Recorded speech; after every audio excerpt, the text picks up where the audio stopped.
எப்படி நபியவர்கள் இஸ்லாத்தை பிரச்சாரம் செய்வதற்கு முன்னால் கஅபாவிலே பூசாரிகள் செயல்பட்டார்களோ அது போன்றவர்கள் தான். இந்த வார்த்தைகள் எல்லாம் அவரது நூலிலே உபயோகிக்கப்பட்டது. ஜாஹிலியத்துல் அஸ்ர், நவீன கால ஜாஹிலியத். அதே போன்று இந்த முழு இஸ்லாமிய சமுதாயமும் இன்று முஜ்தமஉல் ஜாஹிலி சமுதாயமாக மாறிவிட்டது. ஹுக்காமன் வ மஹ்கூமீன், சட்டம் சொல்லுபவர்களும் சட்டம் சொல்லப்படுகின்றவர்களும் இப்படி மாறிவிட்டார்கள். படித்தார்கள், சில இளைஞர்கள் தாக்கத்துக்குள்ளானார்கள். அப்படி என்றால் இந்த உலகத்தில் இஸ்லாமிய சட்டங்கள் கிடையாது. எத்தனையோ ஜமாத்துக்கள் உருவாகியது. என்ன ஜமாத்துக்கள்? வெட்டி கொலை செய்தது. இவைகள் எல்லாம் குஃபார். பெரும்பாலும் எகிப்திலே, அது போன்று இன்னும் பல பேர் சிரியாவிலே, லெபனானிலே கொலை, அதாவது கொலைகள் நடந்தது, படுகொலைகள். தவறு கிடையாது, எல்லாம் காவிர்கள் என்ற முடிவு வந்தது. இந்த பிரச்சனைகள் ஒரு 10-20 வருடம் தொடர்ந்த பின்னால் திஃபா பண்ணுகிறார்கள். சையத் குத்துப் அப்படி சொன்னது கிடையாது. அவர் அந்த வார்த்தை ஏன் தெரியுமா சொன்னார்? யார் திஃபா பண்ணுகிறார்? சாலிம் அல் பஹ்னசாவி. சாலிம் அல் பஹ்னசாவி என்று சொல்லக்கூடிய ஒரு அறிஞர், ஈஜிப்தை சேர்ந்த ஒரு அறிஞர். அவர் என்ன நூல் தெரியுமா? அதாவது சையத் குத்துப் பைனல் ஆசிஃபியத்தி வல் மௌதுஅய்யா நூல் எழுதுகிறார். இது மாத்திரமல்ல, பல நூல்களை அவர் எழுதினார். எழுதிட்டு அப்படி அதுக்கு அந்த கருத்து கிடையாது, இதுக்கு இந்த கருத்து கிடையாது, திஃபா உல் முமீத், அர்த்தமற்ற ஒரு டிஃபெண்ட் பண்ணுகிறார்.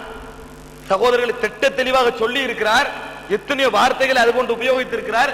குஃப்ரியத்தாக மாறிவிட்டு என்று சொல்லி இருக்கிறார். எல்லோரையும் சொல்லுகிறார், பள்ளி வாயில்கள் வாங்க சொல்லப்படுகின்றவர்கள், ஏனென்றால் சட்டத்தை நடைமுறைப்படுத்துவது கிடையாது என்று உபயோகித்த பின்னால் திபா பண்ணக்கூடியவர்களை பார்க்கிறோம். அதே போன்று சாலிகள் காலிதி, சலாகல் காலிதி என்று சொல்லப்படக்கூடியவர் ஒரு அறிஞர், அவரும் திபா பண்ணுகிறார். இது போன்று எத்தனையோ பேர்.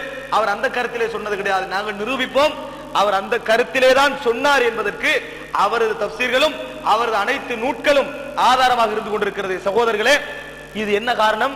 முஸ்லிம்கள் வெட்டத்தான் அது பயன்பட்டதே ஒழிய காவிர்களுக்கு பிரச்சாரம் செய்ய பயன்பட்டது கிடையாது. இந்த விஷயங்களால் எத்தனை புரட்சிகள் இந்த உலகத்திலே தோன்றின, எத்தனை இயக்கங்கள் தோன்றின, அதனால் நடந்த விளைவுகள் என்ன?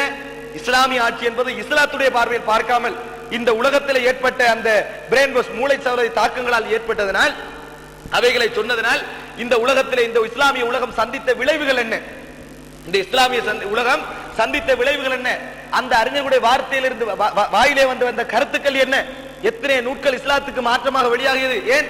ஆட்சி மட்டும்தான் கவனத்தில் இருந்தது, இஸ்லாம் அதைத்தான் சொல்ல வருகிறது என்ற கவனம் எடுப்பட்டதனால் எவ்வளவு கொடுமைகளையும் கொடூரங்களையும் இந்த இஸ்லாமிய உம்மத்திலே முஸ்லிம்களால் சந்திக்க வேண்டும் வந்தது என்பதை இன்ஷா அல்லாஹ் நாங்கள் தொடர்ந்து பார்க்க இருக்கிறோம். சகோதரர்களே, இந்த இஸ்லாமிய ஆட்சி என்ற விஷயத்தை இந்த அளவுக்கு உள்ளே புகுத்தி மிகவும் வலியுறுத்துவதற்கு ஈரானில் இருக்கக்கூடிய ஷியாக்களும் காரணம் என்பதை நாங்கள் மறந்துவிடக் கூடாது.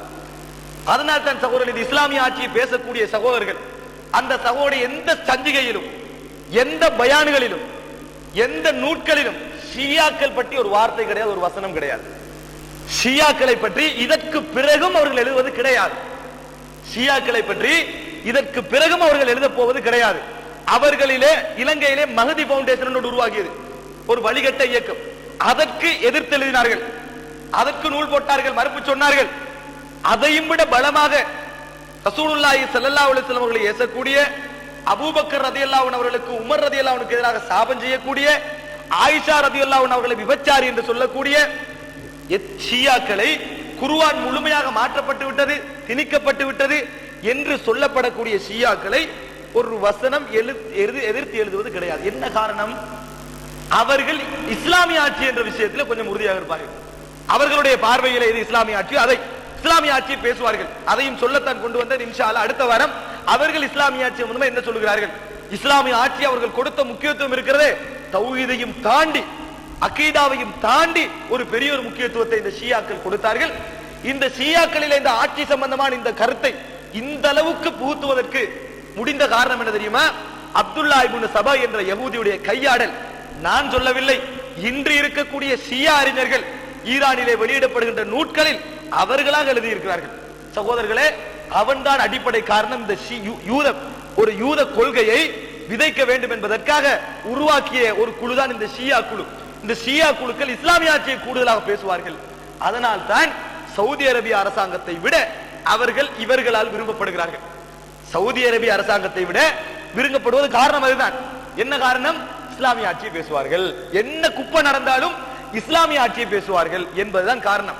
சகோதரர்களே, இன்ஷா அல்லாஹ் எப்படி ஷியாக்களுக்கு மத்தியில் இந்த இஸ்லாமிய ஆட்சி தான் அகீதா என்ற கருத்து யூதர்களால் விதைக்கப்பட்டது, ஷியாக்கள் மூலம் எப்படி இன்று இந்த இஸ்லாமிய ஆட்சியை பற்றி பேசக்கூடிய பேரளவில் பேசக்கூடிய இயக்கங்களுக்கு மத்தியில் இது வந்தது என்பது இன்ஷா அல்லாஹ் வருகின்ற வாரங்களிலே நாங்கள் கொஞ்சம் கொஞ்சமாக பார்ப்போம்.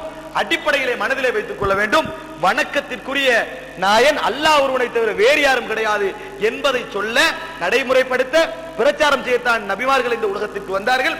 அதை தாண்டி வேறு எந்த கொள்கை நாங்கள் சொன்னாலும் அதன் விளைவு இப்படி நான் வருகின்ற பயன்களில் சொல்ல போறது ஒன்று மிகவும் பாரதூரமாக கொலைகளும் இரத்த நிலைகளும் தான் இந்த சமுதாயத்தில் ஏற்படும் என்பதை நாங்கள் மறந்துவிடக் கூடாது. அல்லாஹ் தஆலா அனைவரையும் சரியான கொள்கையின் பக்கம் வழிகாட்டுவதற்கு உதவி செய்வானாக என்று கேட்டு முடித்துக் கொள்கிறேன். ஹாதா மா இன்தி வல் இல்மு இன்தல்லாஹ் வ அகூலு கௌலி ஹாதா வ அஸ்தக்ஃபிருல்லாஹ் லி வ லக்கும்.